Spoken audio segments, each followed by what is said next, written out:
Merci Seigneur. Nous voulons écouter un témoignage. J'invite, voilà, je ne sais pas si elle est là, Nadia, et qui va nous donner le témoignage de ce que le Seigneur a fait dans sa vie. Et elle a eu à en parler samedi dernier, après le programme de réveil. On a fait une émission, on a improvisé une émission de quelques minutes. Et c'est terrible ce que le Seigneur a fait dans sa vie, ce qu'elle a vécu, ce qu'elle a vu. Et je crois que ceux qui doutent encore que l'enfer existe seront bien interpellés. Donc, c'est une personne que le Seigneur cherche depuis très longtemps. Elle a refusé l'appel du Seigneur pendant longtemps. Elle a fui le Seigneur. Et Dieu est allé la chercher. Et voilà. Donc, que toute la gloire revienne au Seigneur, au nom de Yeshua. Amen. Bonjour à tous. Je m'appelle Nadia et à mes côtés, c'est ma petite sœur Gloria. Je lui ai proposé de m'accompagner dans ce témoignage parce qu'elle aura beaucoup à dire aussi. Alors, je vais essayer vraiment de vous expliquer ce témoignage très douloureux, très émouvant pour moi en tout cas, du mieux que je peux. C'est une longue histoire. Donc, c'est le témoignage d'un châtiment que Dieu m'a fait subir il y a quelques mois en fait. Donc, comme dit l'apôtre Chora, Dieu me cherche depuis très très longtemps et je n'ai jamais répondu à ses appels. Dieu est un Dieu lent à la colère, comme on dit, mais au moment où il sévit et ça fait mal. Je vais peut-être commencer par introduire un peu le contexte de vie dans lequel je vivais avant que Dieu m'appelle, avant que je donne ma vie au Seigneur. Donc j'ai commencé ma vie de couple déjà très très mal. Donc j'ai 2 enfants. Donc je n'étais pas mariée quand j'ai eu ces enfants. Donc je vivais dans une relation hors mariage, ni bénie par le Seigneur, ni bénie par la famille. Parce que la famille était contre. Je me suis entêtée. Je suis partie très tôt de la maison, enceinte. Et j'ai eu une vie de couple, quand on n'a pas le Seigneur, vous imaginez la vie de couple qu'on peut avoir, très très chaotique, qui se soldait par des violences physiques et verbales, par des tromperies, des infidélités à tire-larigot, par des séparations, des réconciliations, etc. Enfin, c'était vraiment le chaos total, et cela pendant des années. Jusqu'au jour où, il y a 4 ans, j'ai décidé de donner ma vie au Seigneur parce que j'en pouvais plus. J'avais des envies de suicide pendant ma relation de couple avec le père de mes enfants. J'étais tout le temps dépressive, donc j'étais dans l'alcool, j'étais dans la cigarette, mais vraiment plus, parce que je fumais beaucoup, énormément. J'avais un esprit de colère tout le temps en moi, et j'étais tout le temps en dépression. Donc sous cachet, antidépresseurs et compagnie. Alors il y a 4 ans, j'ai donné ma vie au Seigneur, donc je me suis fait baptiser dans une église. Et là, j'ai commencé une vie de méditation donc avec le Seigneur. Et le Seigneur m'a donné des réponses par rapport à ma vie de couple que je menais. Et il m'a fortifié, il m'a donné le courage de quitter donc le papa de mes enfants. Donc je l'ai quitté, je suis retournée en famille. Et il a pris son chemin et j'ai pris le mien. Donc voilà. Mais le Seigneur m'a sorti d'un péché, mais je suis retournée dans un autre péché. Je me suis attachée à un homme qui était marié. Donc j'ai commencé, au bout des 2 ans de séparation avec le père de mes enfants, j'ai rencontré un homme. Cet homme était marié. Donc je le savais dès le départ. Donc c'était même pas une cachotterie de sa part. Donc voilà, donc je me suis vautrée encore dans un péché. J'ai eu cette relation pendant 2 ans avec cet homme marié, tout en continuant évidemment ma vie de prière. J'étais un peu une chrétienne volante, j'allais dans toutes les églises, notamment ICC, une fois chez ICC, une fois à la Nouvelle Jérusalem. Je faisais toutes les églises parce que je me disais Dieu est partout, donc je peux prier n'importe où. Et Dans cette relation, Dieu m'a interpellée plusieurs fois par le canal de différentes personnes. Donc des frères, je suis de Bruxelles en fait, donc ça je ne l'ai pas précisé. Donc il y a une assemblée à Bruxelles et donc 2 frères m'ont interpellée par rapport à ma relation. C'était Dieu qui parlait. Je me suis entêtée en disant mais non, etc. Je n'y croyais pas. L'apôtre Chora aussi m'a interpellée 2 fois je pense. Il m'a délivré même d'un esprit de mort. Mais je me suis entêtée. J'ai continué avec cette relation adultère. Il m'a interpellée au travers de ma sœur aussi. Je n'ai pas écouté. Je disais mais non, c'est le Seigneur qui veut aussi, etc. Enfin, j'étais vraiment très voilée à ce moment-là et je n'ai pas écouté le Seigneur. Et donc au mois de mai, la semaine du 20 mai, j'ai commencé à me sentir très bizarre. J'ai commencé à être animée d'un zèle excessif. J'étais hyper active. Je parlais, j'avais un débit de parole très intense. Les gens ne me comprenaient pas. Et même dans le cadre de mon boulot, mes collègues me disaient mais enfin, Nadia, tu as beaucoup d'énergie. Enfin, il y a quelque chose qui ne va pas. Est-ce que tu es en dépression? Et moi, je disais mais non, tout va bien. Je pétais la forme, etc. Mais on voyait très bien que j'étais déjà animée d'esprits qui me tourmentaient en fait. Le 28 mai, c'est ce jour-là où tout a basculé, où j'ai su que j'étais prise par des esprits démoniaques et sataniques. J'ai commencé à perdre la mémoire et j'ai commencé aussi à devenir folle en fait, à perdre l'esprit. Et donc ma famille remarquait qu'il y avait des choses qui n'allaient pas et en même temps, j'écrivais beaucoup, donc j'étais aussi habitée par le Saint-Esprit parce que tout ce que j'ai écrit, j'ai quelques phrases, je pense dont je dois parler, parce que je pense que c'est pour le peuple de Dieu. C'est Dieu qui m'a guidée dans ces phrases-là. Donc c'est des phrases que je ne peux pas garder pour moi. C'est des messages qui viennent de Dieu. Donc j'écrivais beaucoup, notamment je disais je perds ma mémoire, je m'en vais avec mes péchés, garder mes filles, c'était comme un testament. Moi je ne me souviens même pas, je me suis souvenue de tout cela lorsque je suis sortie de l'hôpital parce que j'étais à l'hôpital psychiatrique. Donc voilà, pour revenir au 28 mai, j'ai commencé à perdre la tête et perdre la mémoire ce jour-là. Et ma mère m'a demandé est-ce que tu veux qu'on appelle des frères pour prier pour toi? J'ai dit oui. On a appelé excusez-moi. Dieu est grand. Gloire à Dieu. Publiquement ici, je lui dis pardon. Et il m'a fait grâce parce qu'aujourd'hui, j'ai la grâce de pouvoir vous parler. Parce que j'étais morte. Donc ces frères sont venus prier à la maison. Et là, j'étais folle, quoi. Ça, c'est un témoignage que plus ma soeur pourra vous donner, parce que moi, je ne me souviens plus tellement de ce qui s'est passé. Je sais que j'étais tourmentée par des esprits et je perdais la tête. Et un des frères a dit à ma soeur, on ne peut rien faire. C'est un châtiment de Dieu. Donc ça, c'est un châtiment pour toute votre famille. Ça ne concerne que la famille. Aucune personne extérieure ne peut la sortir de là. Il n'y a que vous.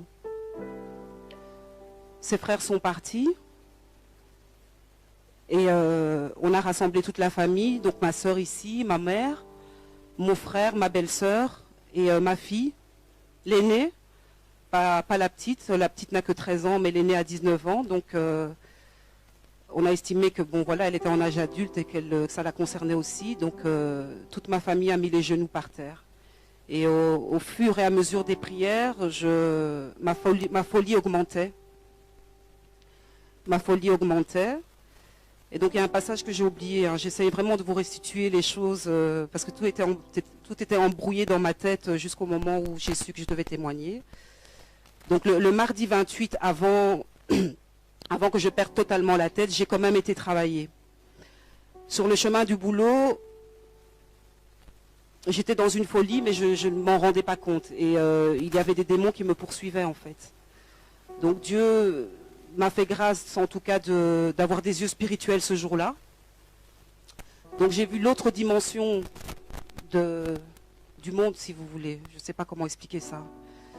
J'étais sur Terre sans être sur Terre. On dirait que j'étais dans une autre bulle, dans une autre dimension, où il y avait des démons humains. Hein, mais je savais que ces gens-là, il n'y avait que moi qui les voyais. Et ces gens-là me poursuivaient en fait. Et j'ai été téléguidée de gauche à droite. Je suis arrivée au travail. Ce jour-là, je n'ai pas travaillé, je n'ai fait que prêcher la parole de Dieu. Et je vous assure que même maintenant, je suis une nouvelle convertie. Je ne connais pas la parole de Dieu. J'ai fait mon baptême, et là c'est une petite parenthèse que j'ouvre par rapport aux églises et aux pasteurs qui ne donnent pas l'explication de ce que c'est le baptême. Quel engagement on a vis-à-vis du Seigneur quand on se baptise.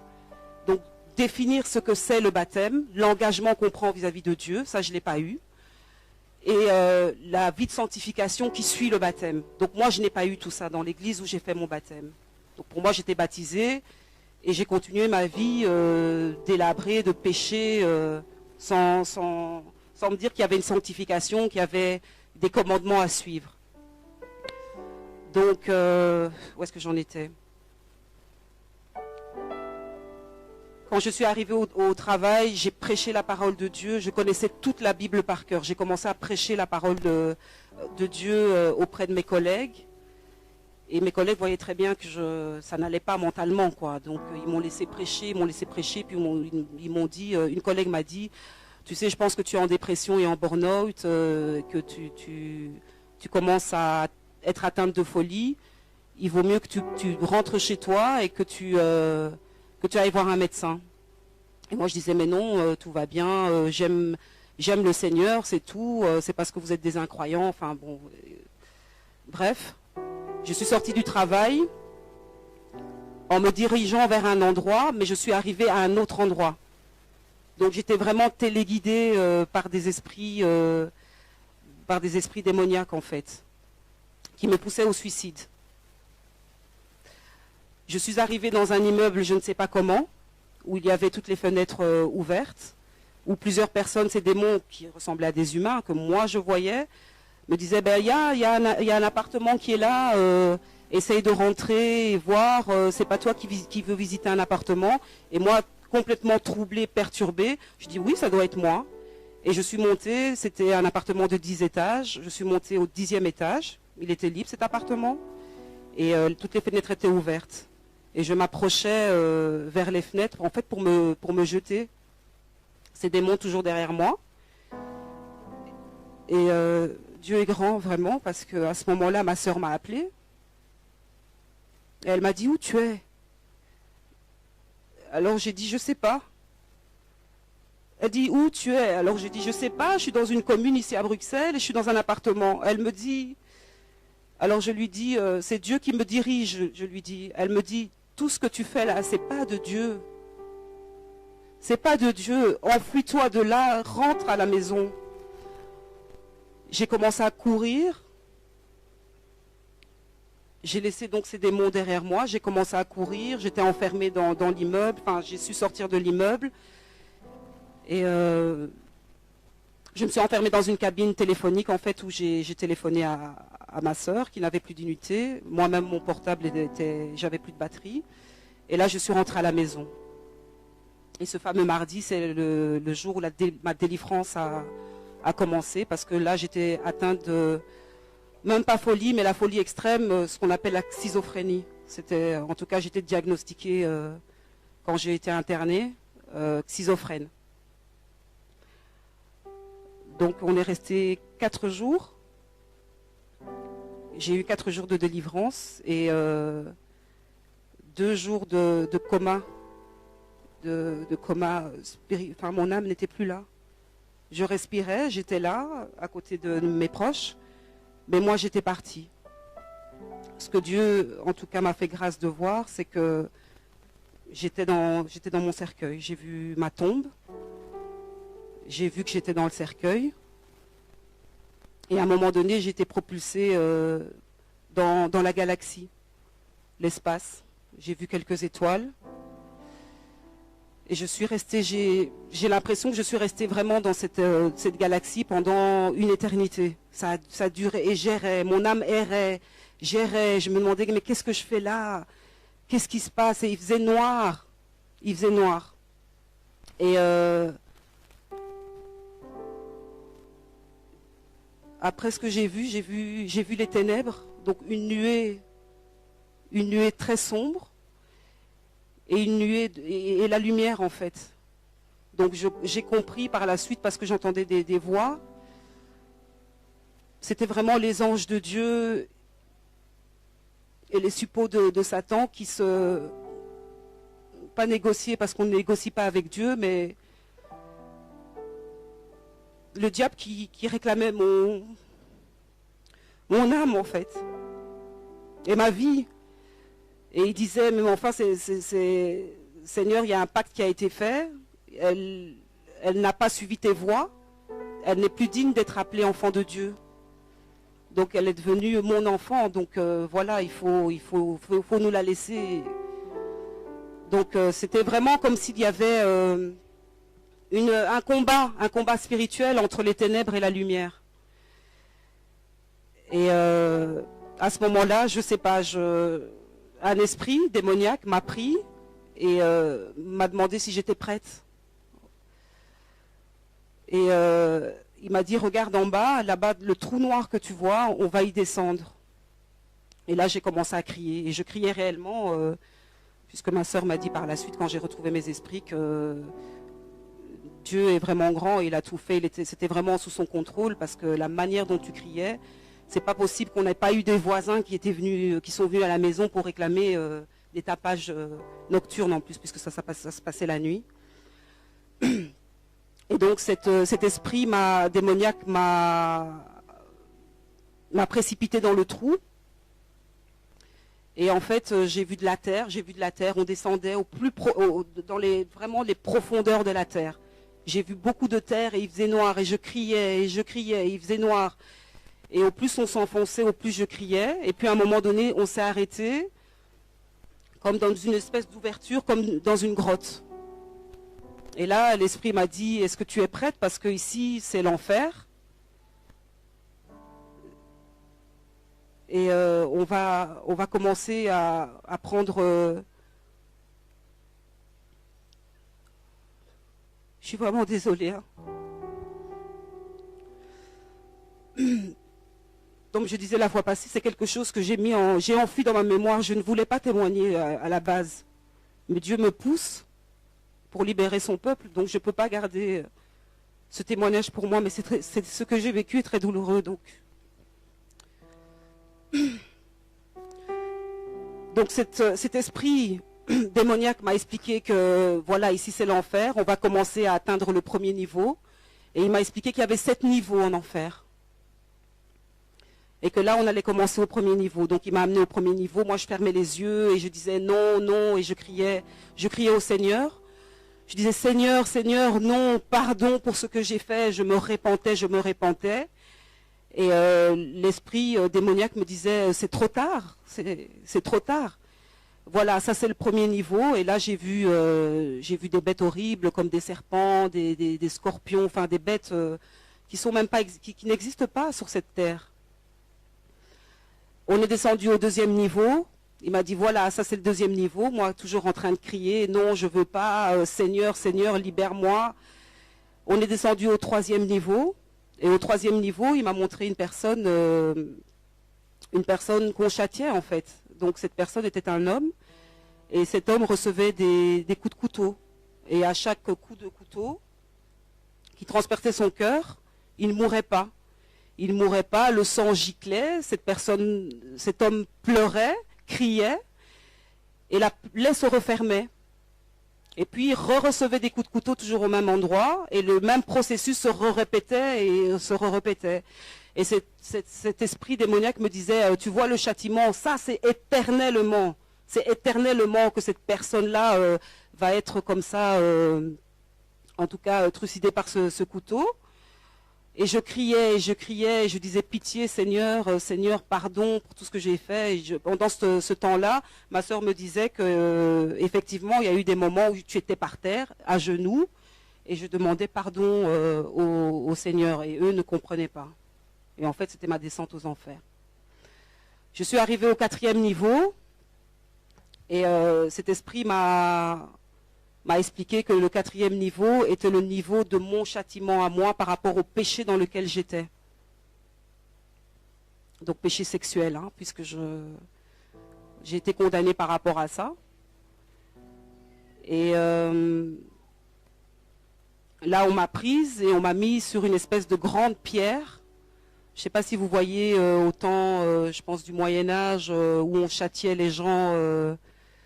on mettait les gens sur une pierre et puis on les tirait, on les écartelait avec des lanières. Donc j'étais sur ce genre de pierre-là. Il y avait d'autres filles, il y avait que des filles à ce niveau-là. On m'a mis sur cette pierre, on m'a ligoté et on m'a laissé là. Et tout ce que je voyais là en dessous de mes pieds, donc la pierre était debout, hein, pas couchée. Donc j'étais vraiment contre un mur. L'enfer ressemble à une grotte, en tout cas là où j'étais, au niveau... C'est une grotte en fait. C'est une grotte où il fait sombre, où il y a du feu à gauche et à droite. C'est un endroit très lugubre, où on n'entend que des cris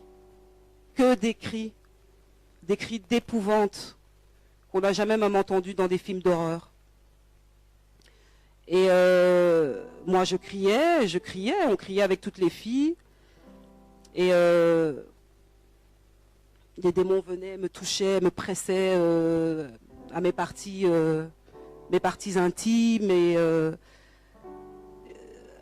l'esprit m'a expliqué que ton châtiment, c'est d'être... ton châtiment, c'est d'être violé éternellement.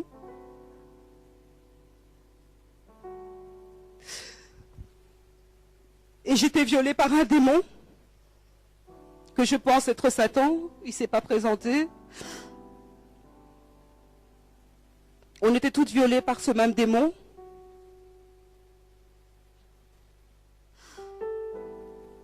Et naissaient des enfants de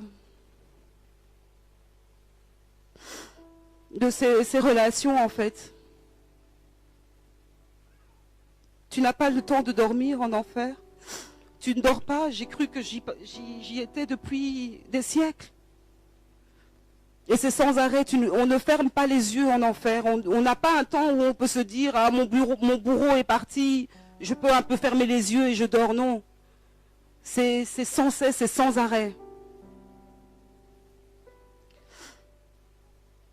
J'ai pas vu le 5e, 6e et 7e niveau.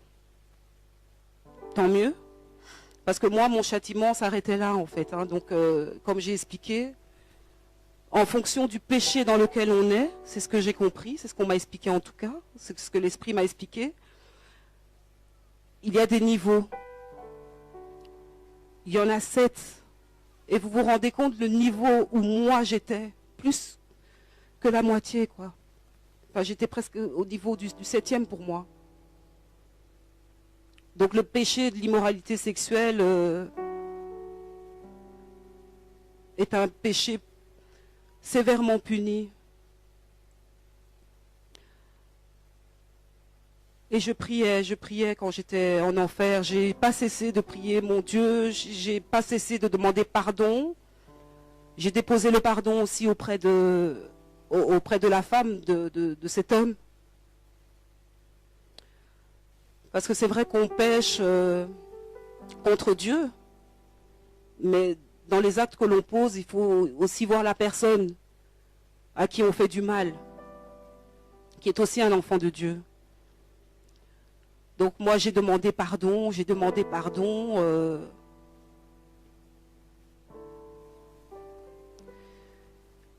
Et puis un ange de Dieu est revenu me prendre et il m'a jeté près du parvis de notre Seigneur. Où là, je me suis repentie et j'étais à genoux devant le parvis. Voilà. Je ne sais pas si je suis passée à côté de... Oui. Et donc pendant mes songes et mes délires, je ne sais pas comment interpréter ça, mais bon, je vais quand même témoigner de ça. Je me suis vue en fait crucifiée comme Jésus-Christ en fait. On m'a attachée sur une croix et cette croix a été mise dans une église catholique. Et on va comprendre, je sais toujours pas comment interpréter cela. On m'a mis dans une église catholique, ensuite cette croix s'est retrouvée à la maison, moi dessus. Et quand je suis arrivée à la maison, je voyais tout le monde affairé en train de faire ses valises, ma mère, ma soeur, ma belle-sœur, mon frère, les enfants, tous mes neveux, nièces. Il y avait deux frères aussi qui étaient là de l'assemblée et qui se préparaient. Et je me demandais, mais qu'est-ce qui se passe, qu'est-ce qui se passe? Et ma fille aînée m'a dit, maman, toi tu as choisi le mauvais chemin. Nous, on a donné notre vie à Christ, donc on part. Donc c'était l'enlèvement en fait. Et moi, je pleurais, et je disais, mais non, il ne faut pas me laisser, etc. Et là, j'ai vu toute ma famille se jeter sur moi et me coller au sol pour leur permettre, eux, de partir en fait. Et donc, ils sont partis, ils ont fermé la porte, une soucoupe volante avec une grande lumière est venue, ils se sont propulsés dans les airs, tous. Et moi, je suis restée là, dans l'appartement. Et puis, tout d'un coup, ce qui s'est passé, c'était incroyable. J'ai commencé à voir que le soleil s'assombrissait, les ténèbres arrivaient, qu'il y avait comme des bombes qui commençaient à exploser de gauche à droite. Et je regardais par la fenêtre. Il y avait des bêtes qui ressemblaient beaucoup à ce que j'ai vu quand j'étais en enfer, qui commençaient à monter de partout. Je regardais et c'est par la suite, hein, en discutant avec la famille et en lisant dans Apocalypse que je me suis dit que c'est l'Armageddon, quoi, en fait. Où les gens s'entretuaient entre eux. Il y avait des démons partout, enfin quelque chose de vraiment horrible. Il faisait noir, il y avait du feu partout. Il y avait des bêtes qui datent du temps des dinosaures, qui crachaient du feu. Et donc voilà. Moi, je restais en enfer, enfermée, et ma famille était partie pour l'enlèvement. Donc voilà, je pense que j'ai plus ou moins tout dit. Je ne sais pas si... Voilà. Bonjour. Voilà, je voudrais remercier le Seigneur vraiment de nous avoir fait cette grâce de venir aujourd'hui pour témoigner.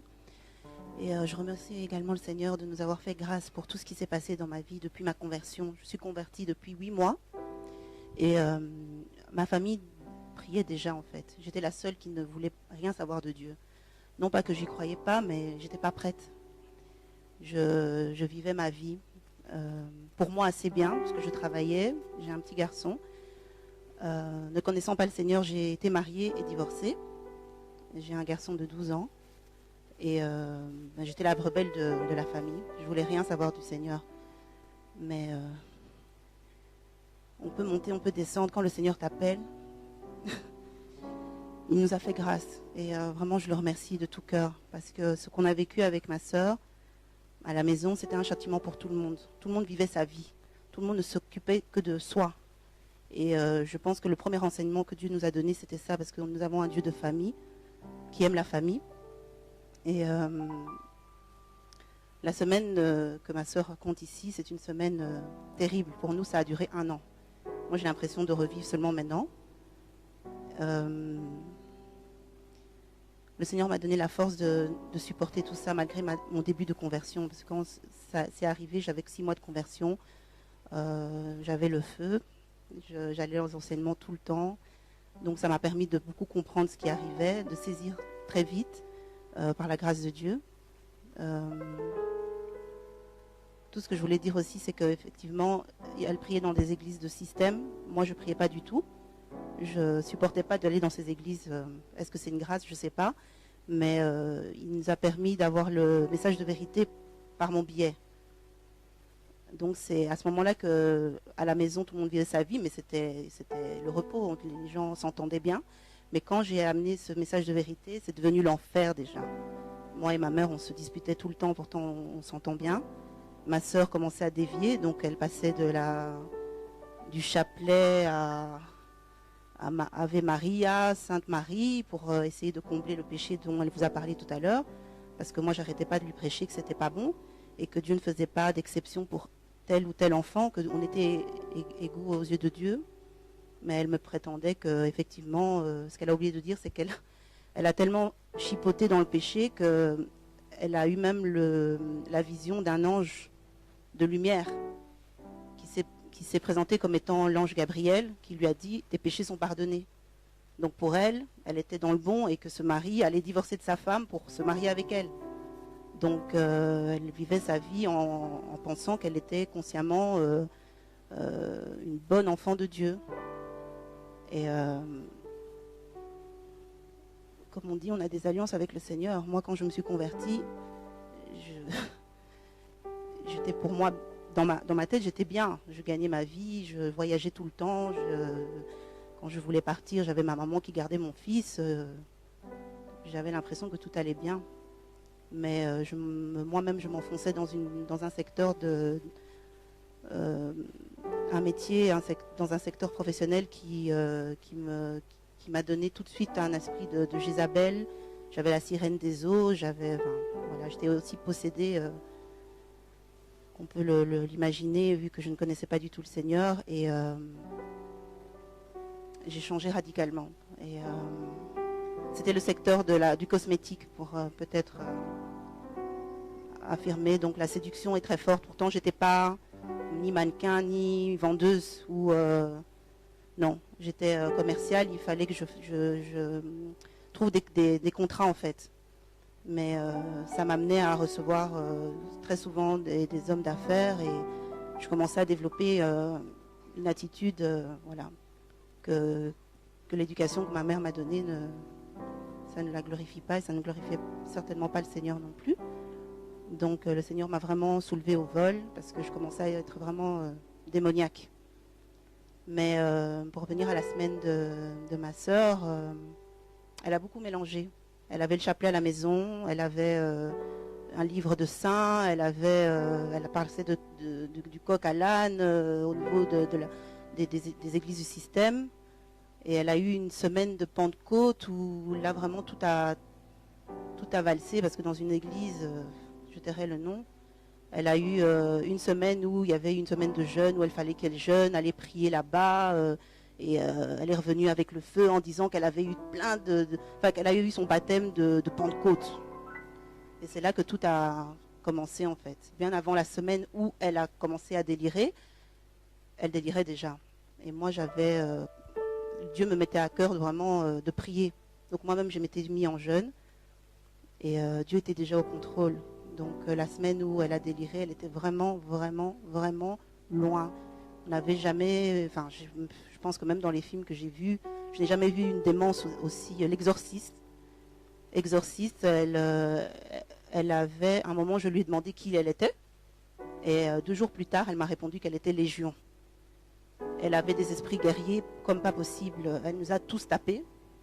Elle insultait, elle crachait, elle faisait ses excréments où elle était. C'était la totale. Et Dieu a vraiment permis que l'on puisse la libérer à la maison, en famille, parce qu'on habite un 7e étage dans un immeuble social, donc de grande famille, et personne ne s'est plaint, or que d'habitude, même quand on tire la chasse, voilà. Donc c'était très dur. Je ne savais pas comment faire. En tout cas, là, j'avais beau prier, le Seigneur aussi m'a donné ma leçon, puisque j'étais je disais toujours être famille. Je disais toujours que j'étais une fille qui aimait la famille, mais le Seigneur vous montre vraiment les profondeurs de votre cœur. Quand vous vous convertissez, il commence à travailler votre cœur. Il est encore en train de travailler là en ce moment, et c'est très dur. Et voilà, il fallait que tout le monde se répande. Donc on s'est tous mis à genoux. On devait se répandre. ma sœur a 40 ans. Moi, je suis la cadette, j'ai 33 ans. Et il fallait qu'on aille 20 ans en arrière. On essaye de se repentir de tout ce qu'on avait fait. Donc c'est une grâce. C'est vraiment une grâce énorme qu'on a eue. Il n'a pas arrêté de nous bénir depuis qu'on a passé cette étape. Et je remercie le Seigneur parce que on n'est pas digne de recevoir cette bénédiction. Vraiment, je sais même pas, j'ai pas de mots. Merci, c'est tellement peu, je sais pas comment exprimer. La semaine où elle était, elle voulait, en fait, le Seigneur voulait aussi qu'on prenne chacun nos places, parce que moi j'étais la cadette, mais vu que j'avais une vie professionnelle assez agitée, je commençais à être la grande sœur, commençais à commander mon grand frère, et ça, le Seigneur n'aime pas le désordre. On a un Seigneur, vraiment un Dieu d'ordre. Et ce jour-là, il fallait que tout le monde reprenne sa place. Et donc j'ai repris ma place de petite sœur. Et la délivrance s'est faite qu'en adoration. On a adoré le Seigneur. On lui a dit à quel point on l'aimait, à quel point on était égaré, à quel point on ne voulait plus pécher, à quel point on avait envie et la conviction de devoir s'occuper des enfants qu'il nous a confiés, parce que nous sommes que les nourrices des enfants que nous mettons au monde. On a compris beaucoup de choses en une semaine. Et franchement, il a fallu beaucoup prier, mais on a beaucoup glorifié le Seigneur, bien au contraire de se plaindre ou de se lamenter après la repentance. Et le Seigneur nous a fait grâce. Vendredi au matin, j'ai vraiment entendu le Seigneur me dire, c'est bon, maintenant on peut l'amener à l'hôpital. Et elle était vraiment... la première fois qu'elle est arrivée en urgence à l'hôpital, elle était démente encore, elle avait encore tous ses esprits diaboliques, elle insultait, elle disait des gros mots, c'était horrible. Enfin voilà, elle était incontrôlable. Et le moment où on l'a laissée, le lendemain je suis revenue, et comme Dieu est bon, ils n'ont pas voulu que je la revoie parce qu'elle était attachée, elle était sur calmant.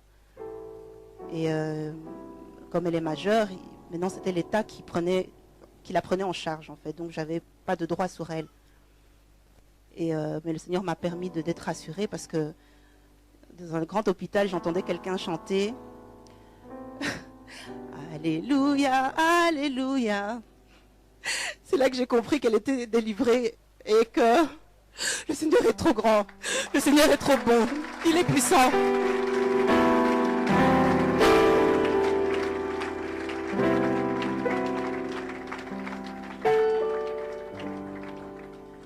Je tiens aussi à remercier le Seigneur parce que depuis que je me suis convertie, l'alliance que tu fais avec le Seigneur, il est trop fidèle.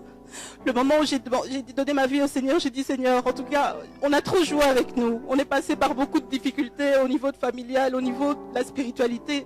Si c'est toi vraiment Dieu qui me parle, le vrai Dieu, l'unique, le Créateur, fais que toute ma famille se convertisse.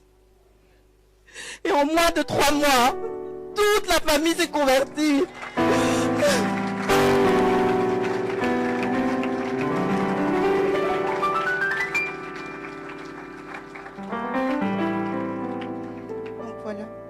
Merci beaucoup. Le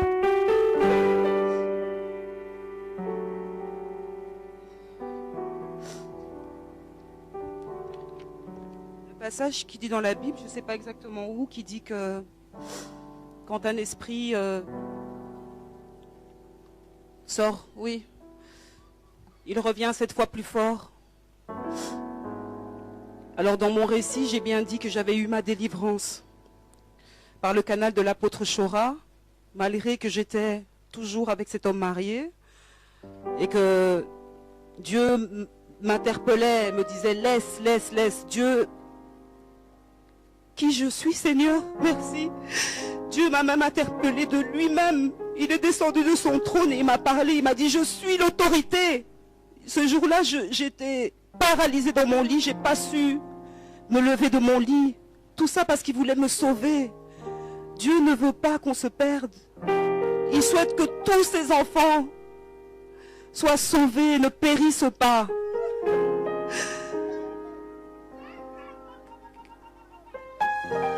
On est un Dieu d'amour. On est un Dieu miséricordieux. Quel est le Dieu qui est parti négocier mon âme, qui était déjà en enfer? Je méritais l'enfer. Beaucoup de gens croupissent là-bas. C'est horrible, frères et sœurs, c'est horrible. L'enfer existe. Moi, j'en doutais. Et je pense que c'est par ce doute-là aussi qui m'a fait voir les choses. Je doutais de l'enfer. J'y croyais pas.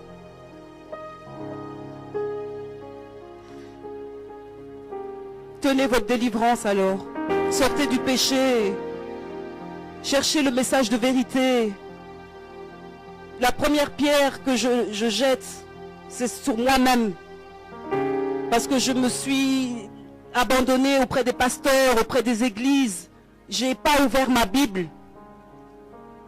Par moi-même. Savoir qu'est-ce que dit la parole par rapport au péché. Hein? Ces églises où il y a des pasteurs qui mariés, remariés, on ne comprend rien à leurs histoires, où on dit que non, hein, au temps de Moïse, Abraham, il y avait plusieurs femmes, c'est pas grave. Où on vous dit que le divorce est acceptable. Tout ça, ça vous voile les yeux, ça vous met dans l'erreur.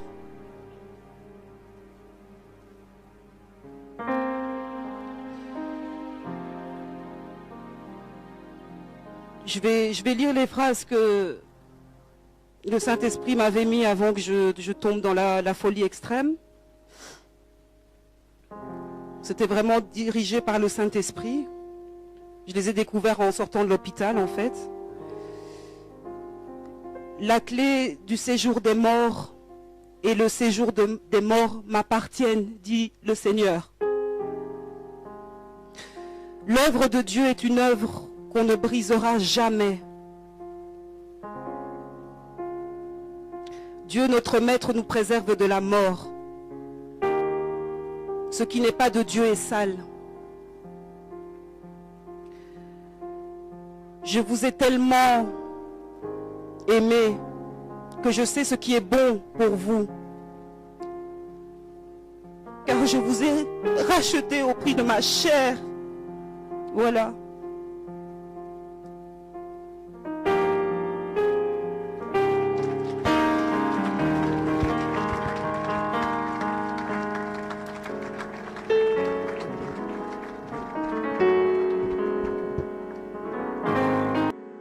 Jésus, je sais d'où je viens, je sais d'où tu m'as tiré. Je ne peux pas oublier ce que tu as fait pour moi. Deux fois je me pose tant de questions. Je me demande quelle est ma destinée. Mais toi qui m'as tiré de l'enfer, tu me conduiras.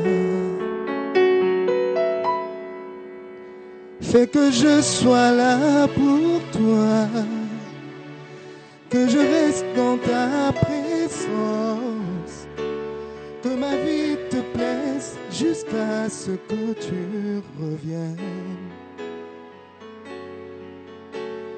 Fais que je sois là pour toi, que je reste dans ta présence, que ma vie te plaise jusqu'à ce que tu reviennes. Jour après jour, j'apprends à te connaître, malgré la vie, la souffrance et le mépris. Mais parce que je sais que tu es là, je peux encore espérer. Oui Seigneur, je veux porter ma croix. La chair est faible, mais je veux t'être fidèle. Je vais te plaire jusqu'à la fin, quel qu'en soit le prix. Fais que je sois là pour toi,